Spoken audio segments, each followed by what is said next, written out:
নমস্কার বন্ধুরা, আজকে আমি রান্না করব বাঘাই মাছ। এই বাঘাই মাছটা আমি পেঁয়াজ দিয়ে ভুনা করব। তো আপনারা দেখতে থাকুন আমি কিভাবে রান্নাটা করি।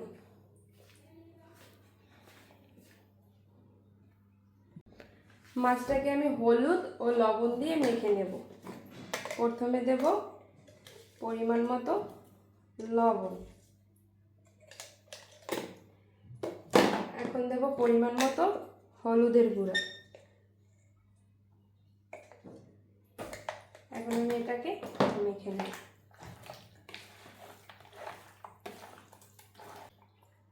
বড় মাছ তো, মাছটাকে একটু লবণ হলুদ মেখে একটু 5 মিনিটের জন্য রেখে দেব। এখন আমি মাছটাকে ভেজে নেব। মাছকে ভাজার জন্য প্রথমে চুলাটা অন করে দিলাম এবং চুলার উপরে ফ্রাই প্যান বসিয়ে দিলাম। এটি গরম হয়ে গেছে। এখন এর উপর দিয়ে দেবো সরিষার তেল মাছটা ভাজার জন্য। তেলটাও গরম হয়ে গেছে। এখন আমি মাছগুলো দিয়ে দেব।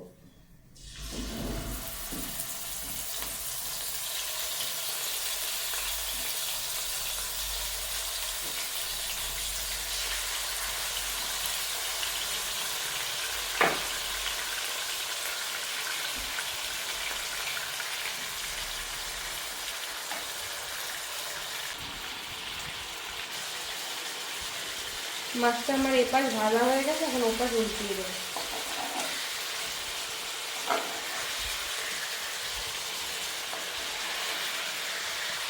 মাছ আমি বেশি ভাজবো না, আজ মাছ বেশি ভাজলে শক্ত হয়ে যায়।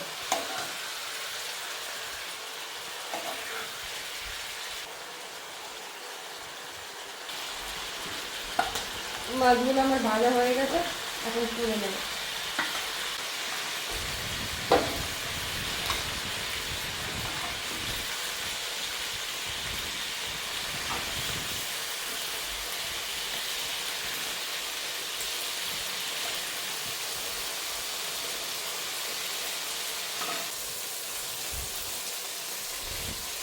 দেখুন মাছগুলো আমার কত সুন্দর করে ভাজা হয়েছে। মাছগুলো বেশি ভাজিনি। এখন এই কড়াইতে দিয়ে দেবো আমি মাছ রান্নার জন্য সরিষার তেল।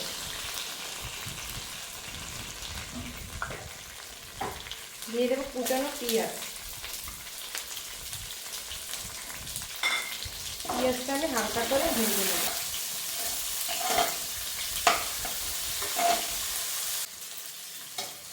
পেঁয়াজটা আমার লাল লাল করে ভাজা হয়ে গেছে। এখন ওর ভিতরে দেব জিরা বাটা, ধনিয়া বাটা,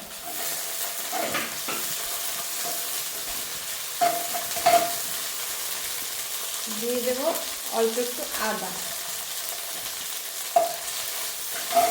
এখন মশলাটা আমি মিশিয়ে নেব।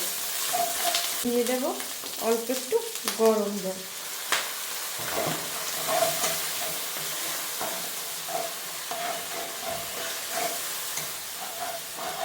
এখন আমি এর মধ্যে বাকি মশলাগুলো দিয়ে দেব। দিয়ে দেব পরিমাণ মতো লবণ, পরিমাণ মতো মরিচের গুঁড়ো ও পরিমাণ মতো হলুদের গুঁড়ো। মশলাটা আমি ভালোভাবে কষিয়ে নেব।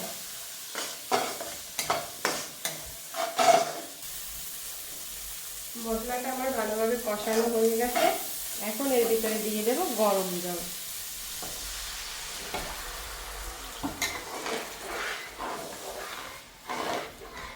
এখন একটু জলটা ফুটে উঠুক। ফুটে উঠলে পর মাছগুলো দিয়ে দেব। আমার জলটা ফুটে উঠেছে। এখন আমি মাছগুলো দিয়ে দেব।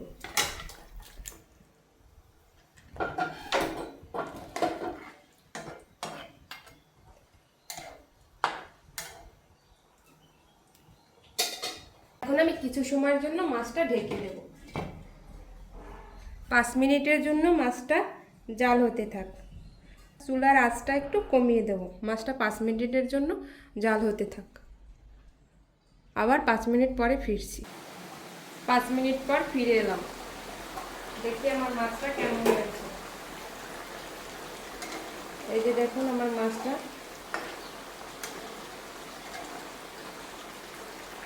আরও 5 মিনিটের জন্য মাছটা আমি রান্না করে নেব।